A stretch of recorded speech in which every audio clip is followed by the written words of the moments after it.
ওম অখণ্ড সংহিতা বা শ্রী শ্রী স্বামী স্বরূপানন্দ পরমহংস দেবের উপদেশ বাণী, দ্বিতীয় খণ্ড, 23শে পৌষ 1334, ময়মনসিংহ।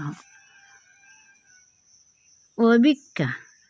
অদ্য শ্রী শ্রী বাউনী তাহার কোনো প্রিয় ভক্তের নিকটে অভিজ্ঞা ব্রত সম্বন্ধে একটি পত্র লিখিলেন।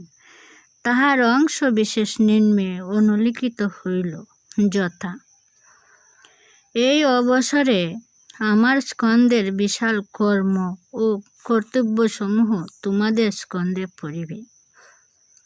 আমার শত শত প্রিয়জনের মধ্যে যে 2-4 জন আত্মসুখ, সংসার মোহ ও বিষয় সেবা হইতে মন গুটাইয়া আনিয়া চির দারিদ্র্যের ও চির ব্রহ্মচর্যের কঠোর ব্রত গ্রহণ করিবে, তাহাদের উপর এই সকল গুরুতর কর্মের ভার স্বভাবত আসিয়া পড়িবে।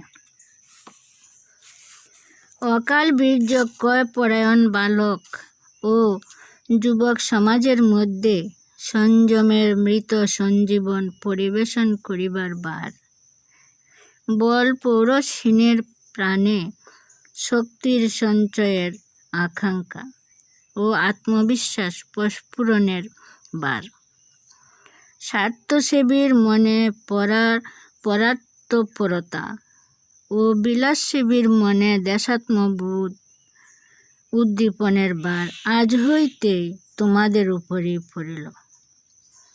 ঘরে ঘরে জ্ঞানের বাতি জ্বালাইবার দায়িত্ব, পথে পথে আলোক মালা সজ্জিত করিবার দায়িত্ব তোমাদের উপরেই পড়িল। জানি তোমরা এখনো বালক মাত্র, কিন্তু ইহাও জানি তোমরা শৃগাল শাবক নহ, তোমরা সিংহ শিশু। আমার কর্মনীতি অভিজ্ঞা। অভিজ্ঞার নিকষ পাষাণে আমি নিয়ত নিজেকে পরীক্ষা করিয়া আসিতেছি। অভিজ্ঞা দিয়া জীবনকে চিনিয়াছি, জীবন দিয়া অভিজ্ঞাকে চিনিয়াছি। তোমরাও অভিজ্ঞাকেই কর্মনীতি রূপে গ্রহণ করিও। আমার কর্মনীতি অভিজ্ঞা।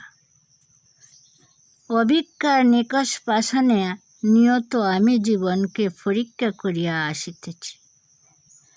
অভিজ্ঞা দিয়া নিজ জীবনকে চিনিয়াছি, জীবন দিয়া অভিজ্ঞাকে চিনিয়াছি। তোমরাও অভিজ্ঞাকেই কর্মনীতি রূপে গ্রহণ করিও। ভিক্ষার ঝুলি স্কন্ধে বহিয়া দুয়ারে দুয়ারে গিয়ে মানুষের অনুকম্পাকে জাগরিত করিতে প্রয়াস পাইও না। ভিক্ষাবৃত্তি বর্জন করিয়া প্রার্থনা পরায়ণতা পরিহার করিয়া দেশের ও মানব জাতির সেবা করিও। তোমাদের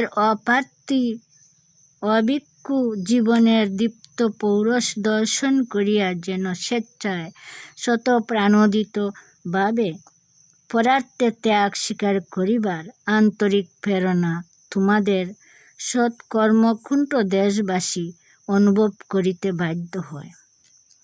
তোমাদের জীবন যেন কাহারও কৃপা করিবার শক্তিকে আকর্ষণ না করে। দেশের প্রতি দশের প্রতি তোমাদের ও যে কর্তব্য রহিয়াছে, শুধু যেন তাহারই স্মরণক রূপে দেদীপ্যমান থাকে।